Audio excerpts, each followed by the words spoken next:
आप देखेंगे कि जो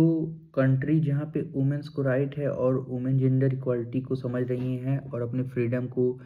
एंजॉय कर रहे हैं, तो आप पाएंगे कि वो ऐसे देश हैं जो कि धार्मिक अंधविश्वासों को नहीं मानते हैं, और जो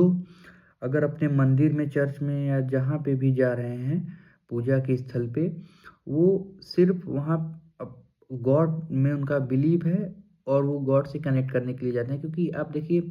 एक तो होता है कि आप आस्तिक हो सकते हैं, एक होता है आप नास्तिक हो सकते हैं। आप गॉड में बिलीव कर सकते हैं, नहीं कर सकते हैं, वो दूसरी चीज़ है। लेकिन एक होता है कि आप जो रिचुअल्स फॉलो करते हैं, धार्मिक रिचुअल्स, धार्मिक किताबों के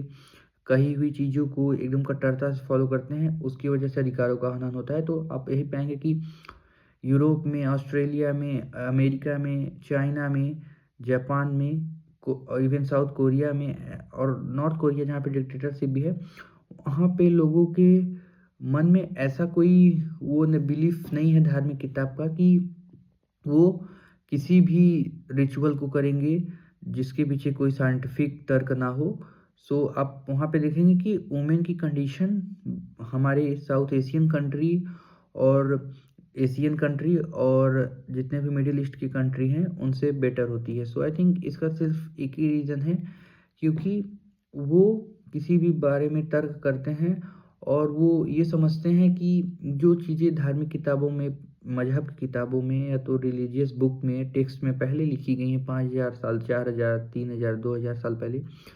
वो गलत भी हो सकती हैं और वो गलत हैं भी आज के कॉन्टेक्स्ट में। तो ये सिर्फ़ हमारे समझने का अंतर है कि हम कितना अच्छे से चीज़ों को समझ सकते हैं कि वो पुरानी चीज़ें पहले तो उतने टाइम के लिए भी गलत थीं और मॉडर्न वर्ल्ड में तो वो गलत नहीं, एक अपराध है। सो आई थिंक जब तक से हम इन रिलीजियस टेक्स्ट को, जिसमें कि काफ़ी मिथ और काफ़ी डिस्क्रिमिनेटरी चीज़ें लिखी गई हैं, इनको नहीं त्याग रहे हैं, और दूसरा हम मॉडर्न जितना भी तार्किक चीज़ें होती हैं और साइंटिफिक चीज़ें होती हैं और जितने भी ज्ञान की चीज़ें हैं उसको अडॉप्ट नहीं करेंगे, सो हम एज अ सोसाइटी सफ़र करेंगे। Not not only women will suffer, whole women community will suffer if we will not give up our false religious belief.